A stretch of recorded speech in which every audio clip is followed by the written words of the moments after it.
My name is Sifu David A. Ross, and I'd like to welcome you to the new martial revolution and the Lion's Roar martial arts system. On here, you're going to find weekly lessons introducing you to the method. We're going to start off with some basic technique and keep building on it, building on it, building on it. You'll have eventually an entire curriculum on here.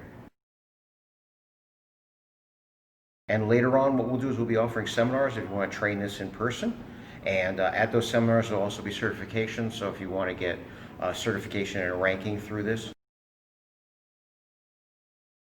Is the most effective in real fighting are really just small tricks. There's a psychology to it too also. In other words, if I go and the fight starts and I go jab, cross, and he's used to seeing jab, cross, and I go jab. All I do is change the second punch's level. Now I don't want to do it here because it leaves me really long. So, almost like I'm running a race. Now, okay, he did the correct block. If he parried the face punch, he still wants to parry it, but he doesn't want to parry it by putting his hand down.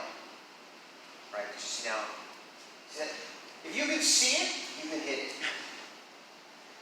So you see what he does is he elbow parries. And if he messes up by doing this, you see where that elbow is? It's in front of his body. So if worse comes to worse, he's going to get punched in the elbow, which is actually not so bad.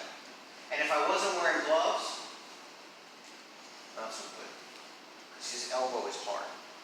The secret to gloves are, they're not to protect him, they're to protect my little fingers and the tiny little bones I have in my hand. All right, a lot of people talk about bare knuckle fighting, but it's really easy to break your hand. So, I'm going to do the first one, jab to the face, cross to the face, and he's going to parry. The second one, he's going to parry. When I bend down, I'm going to go straight, and he's going to either parry, or if it gets messed up a little bit, just block it. It's also that turn thing. Remember when I talked about the uppercut turn? It's not here. It's also not here. Here on the uppercut, see how my you can see me. No, you can't hit me, right? Again, if I do this, see there's still some stuff here.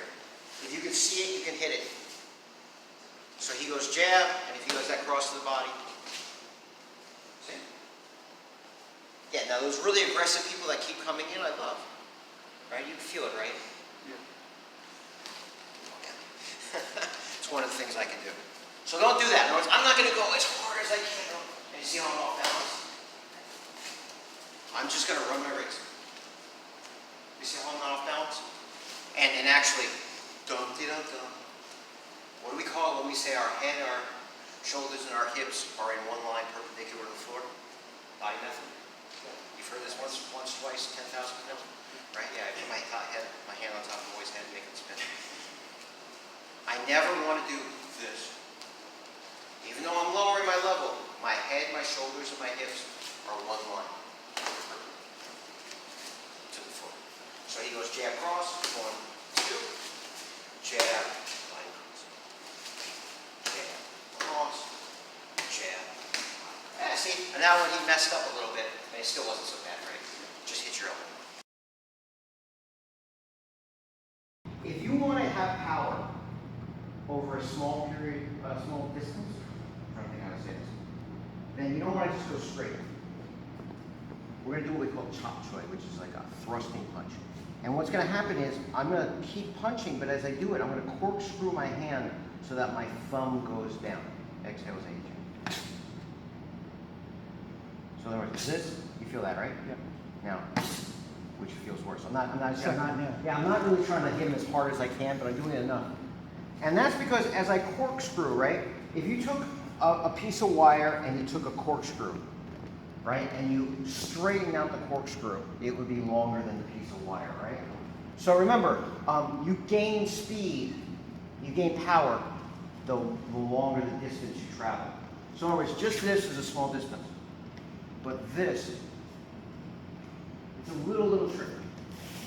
And, you know, in Chinese martial arts, it's Chaap, thumb down. So it's maybe a little hard to see with the gloves. But I'm not doing this. I'm doing, feel it, right? Yeah. The other thing also is that when you get really good at it, you finish the last bit as you're getting it. Right? You feel that? Yeah, exactly. So, but it's a grind too. It's like, I'm trying not to. Sorry, I can't do it. So this won't affect the drill, but every, like, you know, you can go, no, now I'm going to block it. Jab, you can go regular cross. You can do jab, you can do this. Just so you get used to when you're in close and going to the body, every once in a while chop. The block is the same.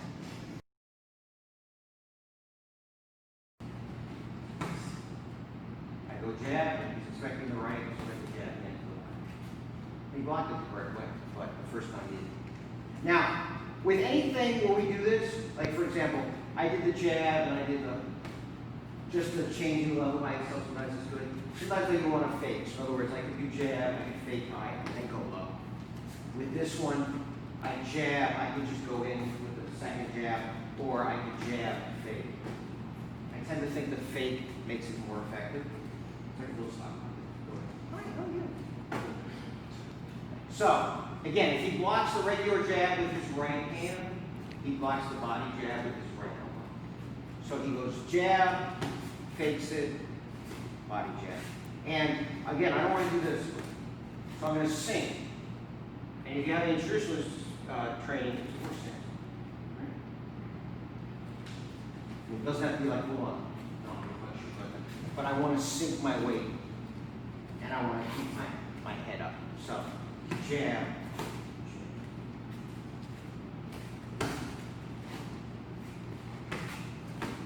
Okay. Jab high, jab low. Like I said, you know, this is a great technique.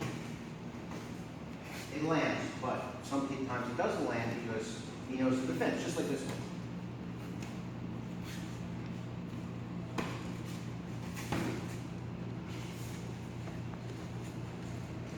Jab.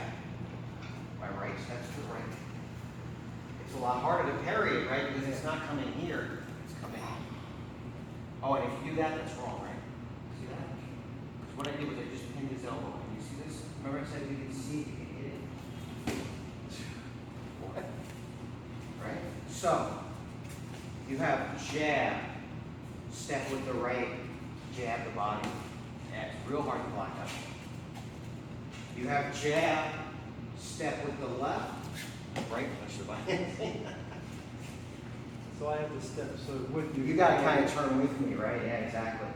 So in other words, something that you just were doing, I'm like, ah, it's not so bad, I'm kind of comfortable with. Wait.